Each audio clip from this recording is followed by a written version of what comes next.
안녕하세요. 유효극장 9번째 시간입니다. 오늘은요, 정말 깊은 절망 속에서 희망의 빛 한 줄기를 찾아 나선 아주 특별한 가족의 이야기를 들려드릴까 해요. 바로 유효의 질병점을 통해서 말이죠. 과연 이들은 어떤 답을 찾았을까요? 자, 바로 시작해 보겠습니다. 이야기는 한 고등학생으로부터 시작되는데요. 어느 날 갑자기 정말 극심한 아토피가 찾아온 거예요. 얼마나 심했냐면 학교는커녕 그냥 평범하게 하루를 보내는 것조차 힘들어질 정도였죠. 가족들이 정말 안 해본 치료가 없을 정도로 백방으로 노력했지만 도무지 나아질 기미가 보이지 않았고 결국 다들 깊은 절망에 빠지게 된 겁니다. 정말 지푸라기라도 잡는 심정이었겠죠. 바로 그때 가족들은 마지막 희망을 걸고 육효의 문을 두드리게 됩니다. 질병점이라는 걸 통해서요. 이게 단순히 병이 나을까요, 안 나을까요 이런 걸 묻는 차원이 아니었어요. 그보다는 이 긴 터널을 어떻게 빠져나가야 하는지 그 길을 알려달라는 정말 간절한 외침에 가까운 질문이었죠. 자, 그럼 이 질병점을 제대로 이해하려면 딱 두 가지 핵심 개념만 알면 됩니다. 바로 병의 기운과 그걸 이겨내려는 치유의 기운. 이 둘이 어떻게 싸우고 있는지를 읽어내는 게 질병점의 전부라고 할 수 있어요. 여기 보시면 아주 명확하게 두 편으로 나뉘죠. 왼쪽의 관효는 말하자면 우리 편이 아닌 적군이에요.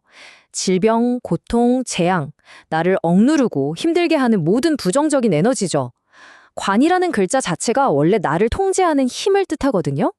자, 그럼 우리 편은 누구냐? 바로 오른쪽에 있는 자손효입니다.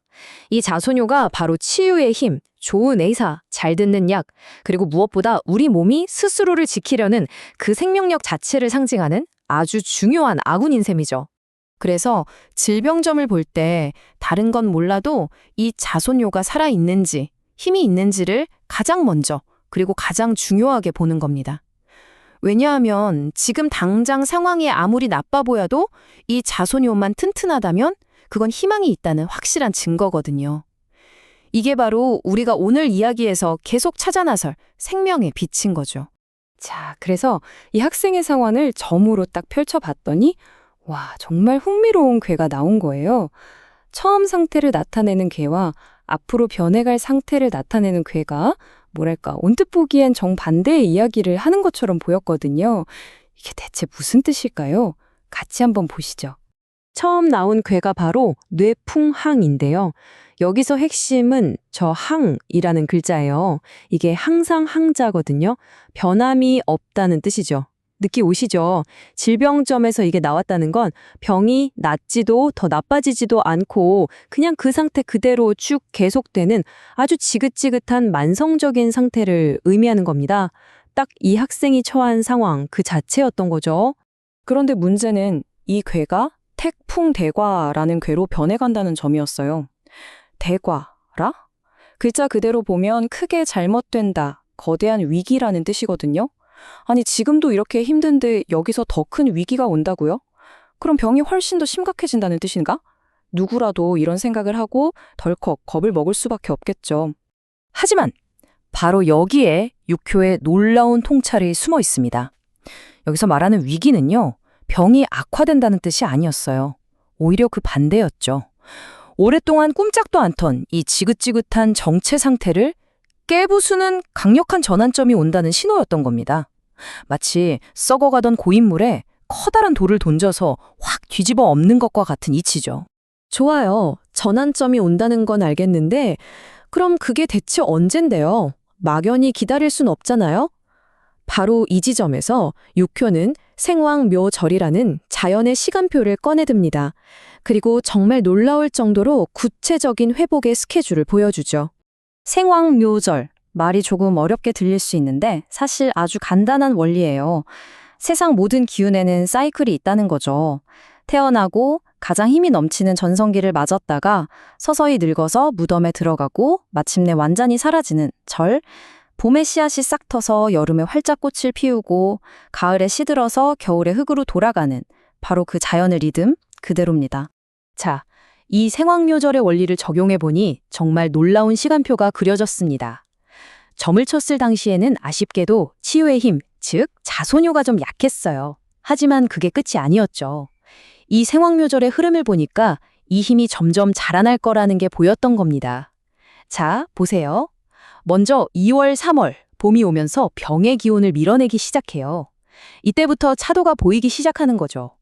그러다 4월에는 병의 기운과 치유의 기운이 좀 팽팽하게 맞서면서 상태가 좋았다 나빴다를 반복할 수 있어요. 하지만 결정적으로 치유의 힘이 가장 강해지는 6월, 여름이 되면 그때부터는 안정적인 회복세로 접어들 거라는 아주 구체적인 희망의 로드맵이 나온 겁니다. 이 가족에게 이 시간표는 단순한 예측이 아니었을 겁니다. 정말 마지막 동화줄이었겠죠. 이 로드맵을 붙잡고 희망을 놓지 않았고 마침내 그 시간들이 현실이 되기 시작했습니다. 정말 놀랍게도요, 학생의 상태는 유효가 그려졌던 그 시간표를 거의 그대로 따라갔습니다. 2월과 3월이 되면서 눈에 띄게 좋아지기 시작했고 4월에 잠시 주춤하는가 싶더니 약속의 6월이 되자 정말 안정적으로 회복해서 그토록 바라던 학교로 다시 돌아갈 수 있게 된 거죠. 이 이야기가 우리에게 던지는 메시지는 정말 강력하고 또렷합니다. 지금 내가 얼마나 깊고 짙은 어둠 속에 있는지는 중요하지 않다는 거예요. 그 어둠 속에서도 우리 안에는 스스로를 회복시키고 다시 일어서려는 생명의 빛, 바로 그 자소녀의 힘이 절대로 꺼지지 않고 존재한다는 사실입니다. 결국 육효라는 건 마법 같은 게 아니에요.